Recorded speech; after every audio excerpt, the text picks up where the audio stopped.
안녕하세요.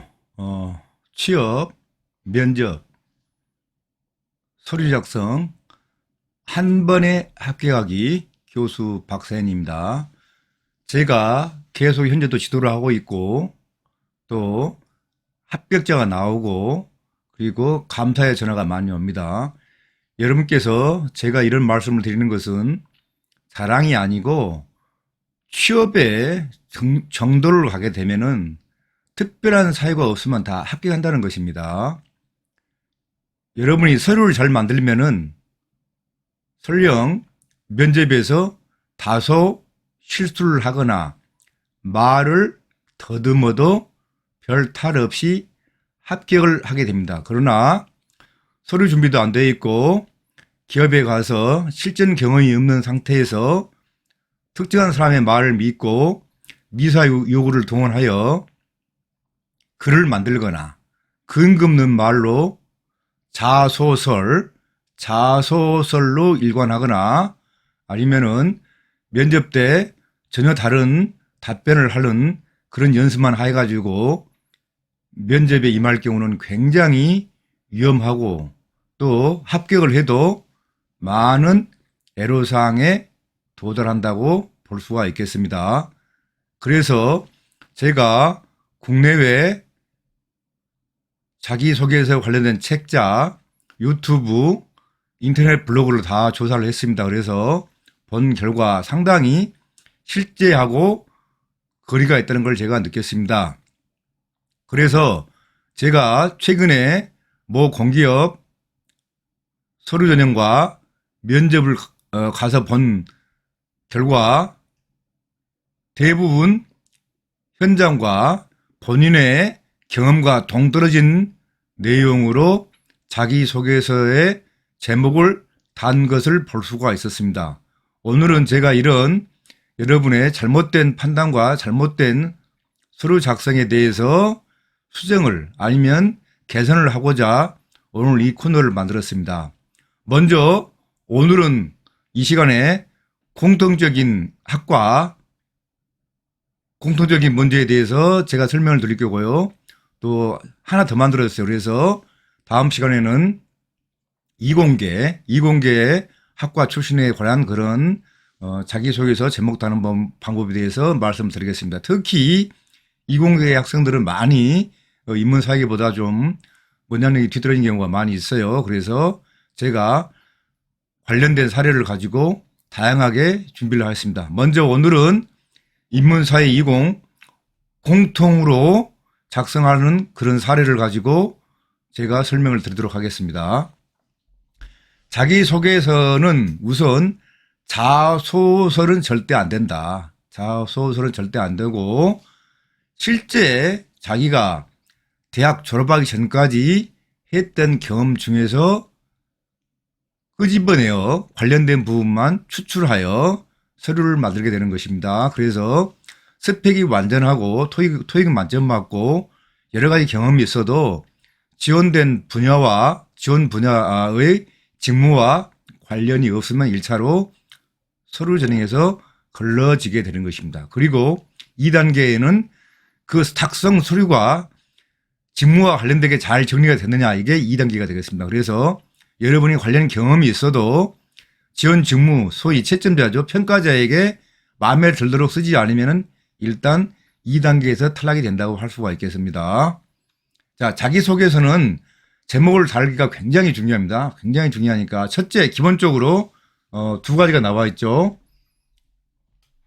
추상적인 내용을 피하라. 추상적인 내용을 피해야 됩니다. 그리고 구체적인 사항을 요약하라. 구체적인 사항은 OW1H예요. OW1H로 하시면 됩니다. 자, 교수님 OW1H가 뭡니까? 그것은 여러분이 찾아보시면 됩니다. 유튜브나 네이버예요. 자, 이거 잘못된 겁니다. 잘못된 거예요. 잘못된 겁니다. 경력사항을 보세요. 물론 경력사항은 글자가 있어요. 더더욱더나 이건 안 되죠. 단과대, 자, 제목이 다재다능한 만능형 인재예요. 이건 완전히 잘못된 겁니다. 제가 완전히 잘못된 거라겠어요. 완전히. 약간 잘못된 게 아니에요. 이것은 추상적이다. 바꿔 말해서 다재다능한 만능의 인재란 말은 대한민국의 5,200만 국민이 다 쓸 수 있는 말이에요. 이것은 그 학생, 그 응시자만 해당되는 내용이 아니기 때문에 100% 이것은 잘못되고 당연히 서류 전형에서 떨어지는 것입니다. 단과 대학 학생회 제작부서로 2년 동안 활동하며 행사 홍보물과 배너, 현수막 등을 제작하며 포토샵과 일러스트 능력을 기를 수 있었습니다. 또한 지원 동기에서 잠깐 언급하였듯이 작년 번교 중소기업 산학협력원이 진행하였던 전통시장 살리기 프로그램에 참여하였습니다. 기획팀, 마케팅팀, SN팀으로 구성되어 있는데 저는 SNS를 통한 마케팅에 관심이 많기 때문에 SS팀에 합류하였습니다. 가장 먼저 공공시장의 로고를 구성하고 인스타그램과 페이스북 계정을 만들었습니다. 그 다음 SNS에 게시될 콘텐츠의 컨셉을 구성하였는데 저희는 스브스 뉴스를 참고하여 공공뉴스로 컨셉을 잡아 실제 뉴스처럼 콘텐츠를 제작하였습니다. 이것은 완전히 백과점식이죠. 백과점식. 이거 안 됩니다. 이게 본인이 포토샵을 잘한다는 얘기인지 일러스트를 잘한다는 얘기인지 뭘 어디다 넣은지를 모르겠어요. 어디다가. 이거 뭐 제가 본인이 뉴스 제작을 해서 이런 실력이 있다는 걸 보여주는 거 이렇게 하면 안 됩니다. 이렇게 하면 안 돼요.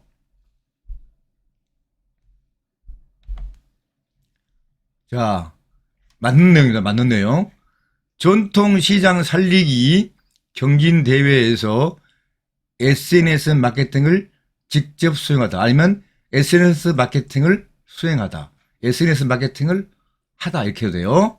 2019년 3월 또는 대학 3학년 1학기 공공주최 전통시장 살리기 경진대회에 참여 후 기획 마케팅 SNS 상계팀 중 SNS 팀원으로 들어가서 먼저 이게 더 중요해요. 먼저 액세스 시장의 로고를 구상하였고 인스타그램과 페이스북 계정을 만들었습니다. 그 다음 SNS에 게시될 콘텐츠 컨셉을 유튜브와 네이버의 전통시장 관련 이용자 키워드 분석을 통해 구성 후 형식은 스브스 뉴스를 참고하여 공공뉴스로 컨셉을 잡아 실제 뉴스처럼 콘텐츠를 제작하였습니다. 수행 기간은 총 6개월이었으며 이렇게 쭉 나가요. 그래야 구독자가 몇 명, 좋아요가 몇 명, 조회수가 몇 명 이렇게 나옵니다. 이렇게 확보하였습니다. 이렇게 하였습니다. 이렇게 하는 거예요. 특히 여러분이 이 노란색 부분 로고를 구성하고 인스타그램과 페이스북 계정을 만들었습니다. 여기까지는 이제 공통이에요. 다 대부분 학생이 다 하는 거예요. 그 다음에 SNS에 게시될 콘텐츠의 컨셉을 유튜브와 네이버의 전통시장 관련 이용자 키워드 여기서 이걸 쓰게 되면 이 학생이 이 응시자가 서류 전형에 합격하게 되면은 이 학생은 면접에서 이걸 물어봐요. SNS 콘텐츠 제작을 하신 것 같은데요. 키워드를 어떻게 추출하였고 그것을 어떻게 구성하였습니까? 라고 면접 때 물어볼 거예요. 그러면 여러분이 SNS에서 어떻게 해야 됩니까?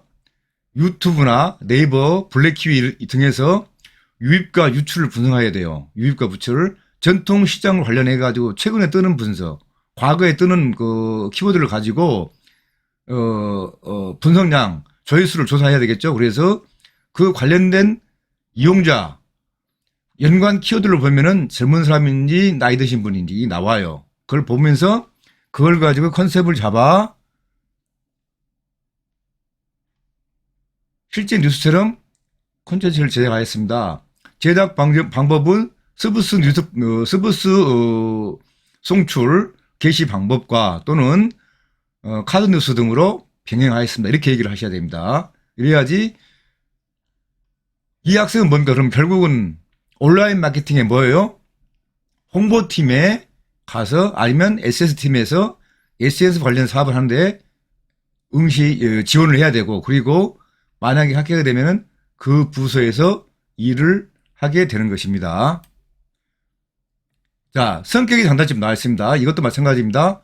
소통이 최우선인 능동적 인재형. 이거 아닙니다. 이거 잘못되고 이 말은 다시 한번 얘기합니다.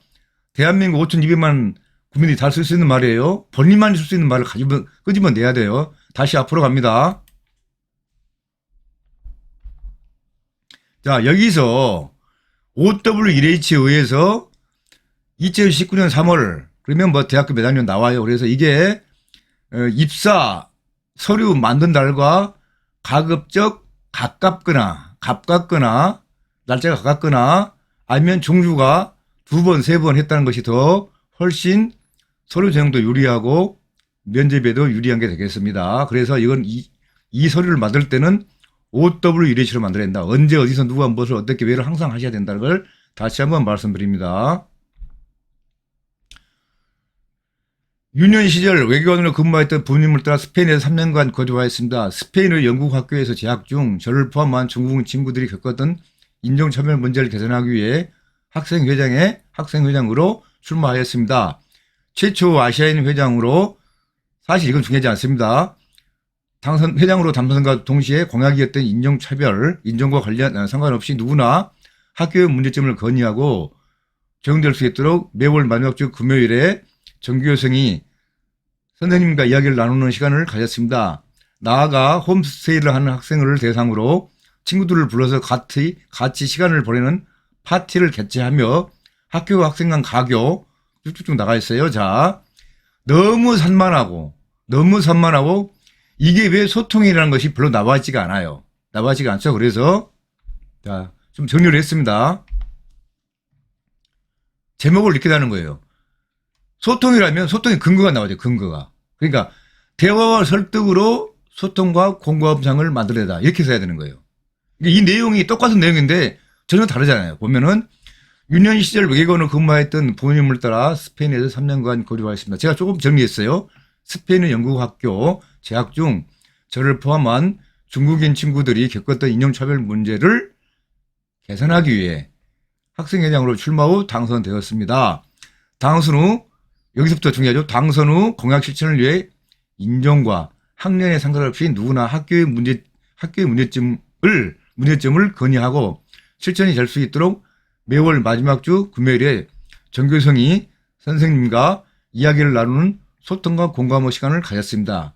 자, 이러이런 왜 소통의 공감이냐, 당신이 바로 이러한 학생회장에 출마했고, 그래서 이러이라는 실천을 했습니다. 이런 실천한 경험을 가지고 어떻게 해요? 다시 나아가 홈스테이를 하는 학생을 대상으로 친구들을 불러서 같이 시간을 보내는 파티를 개최하며 쭉쭉 나가죠. 이럴 경우에 이 전체적인 내용이 뭐니까 소통과 공감이기 때문에 소통과 공감의 내용을 반드시 여기 써줘야 돼요. 그래야 여러분이 많은 10,000명, 20,000명의 응시가 올 경우에 이거 하나만 보고 알거든요.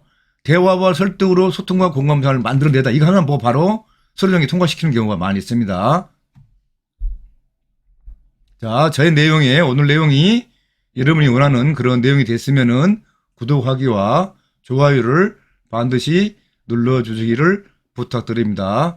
다음 시간에 다시 찾아뵙겠습니다. 감사합니다.